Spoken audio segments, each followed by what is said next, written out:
Olá pessoal, meu nome é Anderson Vieira, esse é mais um vídeo aqui do canal e hoje a gente está aqui com a pauta sobre alguém cujo rosto já é bem familiar para muitos de vocês, o nome dele está em todo lugar, inclusive entre os mais premiados da última edição do Grammy, mas será que a gente conhece ele de verdade? Entre as várias pautas que eu vejo vocês sugerindo para cá, uma bem frequente é sobre o elenco de Glee, e bom, hoje a gente vai falar sobre um deles, pois sim, o primeiro grande momento de Phineas O'Connell na mídia foi na série de Ryan Murphy. Hoje a gente vai testar algo novo, algo que geralmente eu não faço muito aqui pelo canal, e tentar descobrir qual é a do rolê do garoto, além de ser o irmão mais velho da Billie Eilish, em 15 fatos sobre Phineas. Já deixa o like aí no vídeo, se inscreve no canal se ainda não é inscrito para dar aquela focinha, e vamos lá! Where are you? Nascida em 30 de julho de 1997 em Los Angeles, na Califórnia, o atual vencedor do Grammy de Produtor do Ano e Melhor Engenheiro de Áudio tem aí apenas 22 anos e obviamente que, assim como a sua irmã, ele é filho dos atores e músicos Meg Bard e Patrick O'Connell. Quer dizer, né? Nem tão óbvio assim porque nem sempre irmãos são filhos do mesmo pai ou da mesma mãe, mas acho que deu pra vocês entenderem. Se bem que puxando por esse ponto, a gente tem aqui uma outra curiosidade. Se Billie Eilish é o verdadeiro nome da Billie Eilish, por que o Phineas é Phineas O'Connell e não Phineas Eilish? Esse é um ponto que envolve mais a Billie, pois o nome completo dela é Billie Eilish Pirate Bard O'Connell. Geralmente o pessoal costuma usar mais o primeiro e último nome quando prefere não usar um nome artístico, como por exemplo Christina Maria Aguilera ou Britney Jean Spears. Mas no caso da Billie, o Eilish não é exatamente um sobrenome, mas sim um nome composto, como por exemplo Maria Clara ou Tayane Rafaeli. Que exemplo foi esse, né?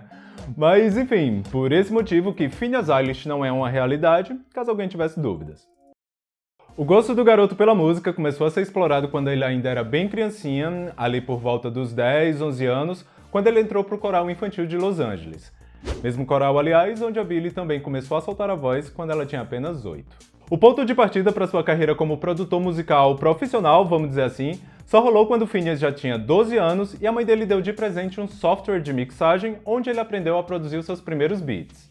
E assim, não que ele não saiba tocar instrumentos, pelo contrário, ele se garante muito bem em piano, teclado, violão, entre outros, mas diferente de muitos outros casos de produtores renomados, Phineas é aí um bom exemplo do que provavelmente a gente vai continuar vendo no futuro, que é o pessoal que primeiro conhece a parte tecnológica da coisa, para depois ir pro lado mais acústico, orgânico e tal. Apesar da música ter sido o lado artístico que primeiro aflorou para ele, foi na atuação onde o norte-americano, de ascendência escocesa e irlandesa, encontrou sucesso mais rapidamente. Em 2011, o Phineas fez uma pequena ponta no filme Professora Sem Classe, protagonizado por Justin Timberlake e Cameron Diaz. O filme foi um baita sucesso, arrecadou mais de 200 milhões de dólares em bilheteria, ganhou alguns prêmios ali nos Teen Choice Awards da vida, mas a participação dele no longa foi tão singela que nem nos créditos ele chegou a ser mencionado na época. 2 anos depois, em um papel um pouco maior, Phineas protagonizou ao lado da mãe dele o longa A Vida de Cabeça para Baixo. Esse foi um filme a princípio lançado de forma independente, além de atuar, a mãe do Phineas é também a escritora dele, e após ganhar diversos prêmios em festivais e muitos elogios da crítica, o filme ganhou distribuição nos cinemas americanos pela eGrant Entertainment. O filme tem uma pegada bem musical, até alguns ex-participantes do The Voice americano participam dele, então se vocês estiverem aí procurando alguma coisa para assistir no fim de semana, já pega essa dica. Eu vou falar que eu sempre tive a impressão de que já conheci o Phineas de algum lugar antes dele ressurgir na mídia como o irmão e produtor por trás da Billie Eilish. Eu só não conseguia lembrar exatamente de onde. Daí que, montando a pauta para esse vídeo, foi que a ficha caiu. Entre 2013 e 2014, ele ainda fez uma pequena participação na série Modern Family, um dos principais hits da TV americana na época, mas o personagem dele não desenvolveu muito e apareceu apenas em 2 episódios durante a 5ª e a 6ª temporada. Apesar da carreira como ator ter fluído relativamente bem, por essa época ele já tinha ali os seus 17 anos e em 2015 ele voltou a colocar a música em foco e formou uma banda de pop rock alternativo. Os integrantes da banda já mantinham contato desde 2012, quando eles se conheceram em uma batalha de bandas em Los Angeles, tipo aquelas coisas que a gente vê em filmes de comédia romântica adolescente, sabe? Mas só em 2015 que eles se firmaram como quarteto e lançaram a música Super Hero. Na cena local, até que eles conseguiram se destacar, recebiam convites para se apresentar em pequenos festivais da cidade, o que não é lá muito difícil, considerando que aqui a gente está falando de Los Angeles, né? Porém, nunca houve os convites para assinar com gravadoras ou algo do tipo.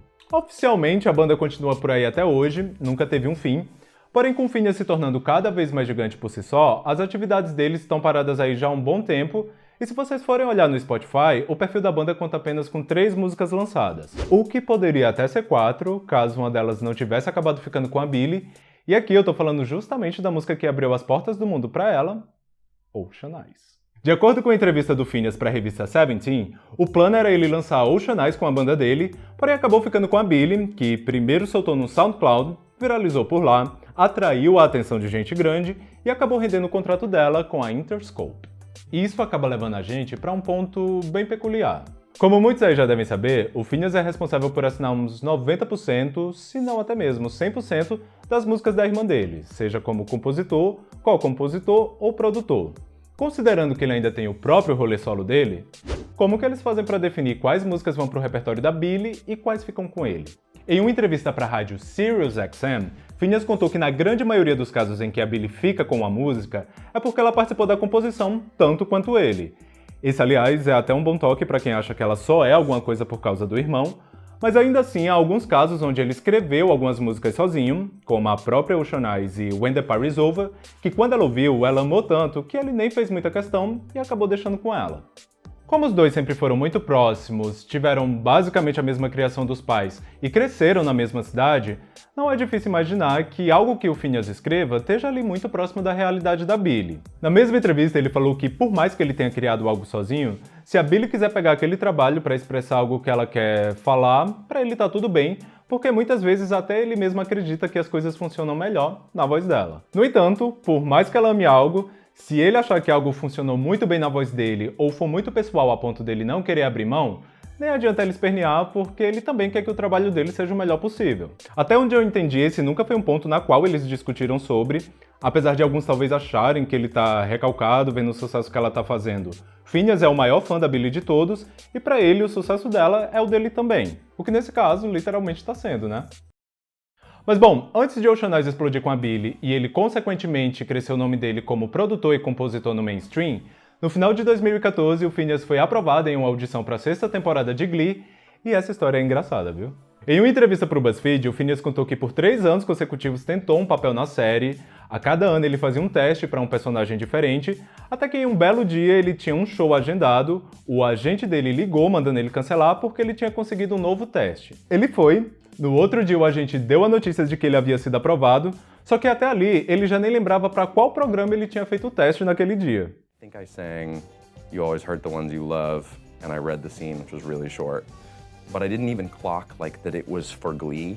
I just was like, here's an audition, and I went and did it. And then my agents called the next day and said, they want you to do that role. And I said, what role? And she said, the one you auditioned for yesterday. And I said, yeah, what was it for again? And she said, Glee. And I was like, is this a spin-off? And she was like, no, Glee is still on. And then I met with the director of the episode, and he was like, so basically in this scene, and you've seen Glee, of course, right? And I was like, yes, and I've never seen Glee. Em Glee, o Finneas interpretou o personagem Spencer, e se vocês acham que ele assistiu pelo menos os episódios em que ele participou? Não. Sobre influências e primeiras vezes, temos aqui 2 coisinhas que podemos destacar. Apesar de eu achar que muita gente ainda olha pra ele e pra Billie com aquele olhar de que ele só tem influências indies e alternativas que quase ninguém conhece, adivinha só qual foi o primeiro álbum que o Finneas comprou? Bom, tecnicamente nenhum, pois segundo o próprio Finneas, ele nunca foi numa loja de CDs comprar efetivamente um disco, mas quando ele tinha ali uns 12 anos, o primeiro álbum que ele teve vontade de ter por conta própria foi o Animal da Kesha, lançado em 1º de janeiro de 2010. Como ali por 2010 o costume de comprar álbuns já não era lá dos maiores, principalmente para quem estava chegando ali sem carregar esse tipo de cultura, o que ele fez para conseguir o álbum foi pegar emprestado e passar para o computador. Pelo visto, nem download pirata o menino fazia. Ainda sobre primeiras vezes, o primeiro show que o Finneas foi na vida dele foi um do Green Day, quando ele tinha 11 anos, e a partir dali ele decidiu que um dia também queria estar fazendo aquela mesma coisa. Um pouco sobre vida pessoal e que acaba mesclando também com a profissional, o Finneas já namora há algum tempo com a youtuber Cláudia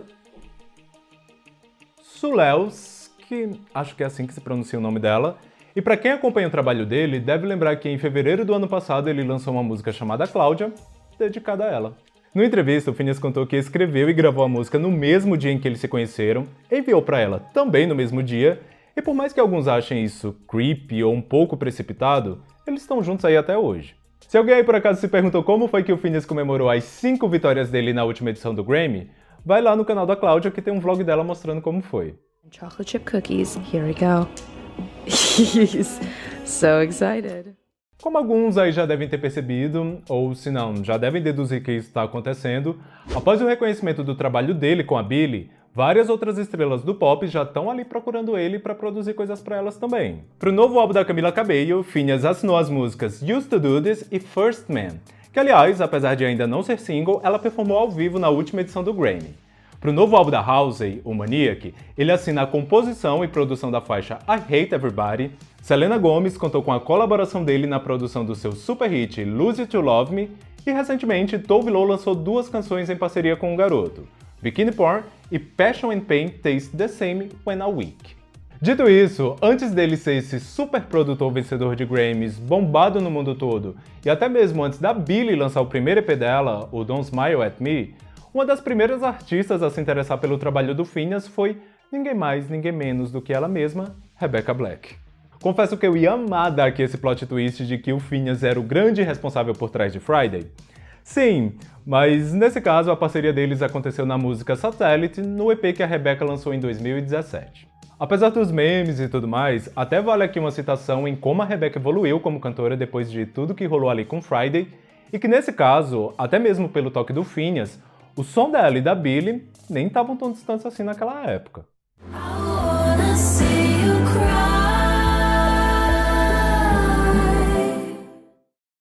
Entre o seu primeiro single solo, intitulado New Grow e lançado em 2016, Finneas tem feito constantes lançamentos, principalmente singles, mas em outubro do ano passado ele lançou seu primeiro EP, o Bloody Harmony, que conta aí com uma pegada bem pop eletrônico para quem curte similares como Troye Sivan, Lauve e Years and Years.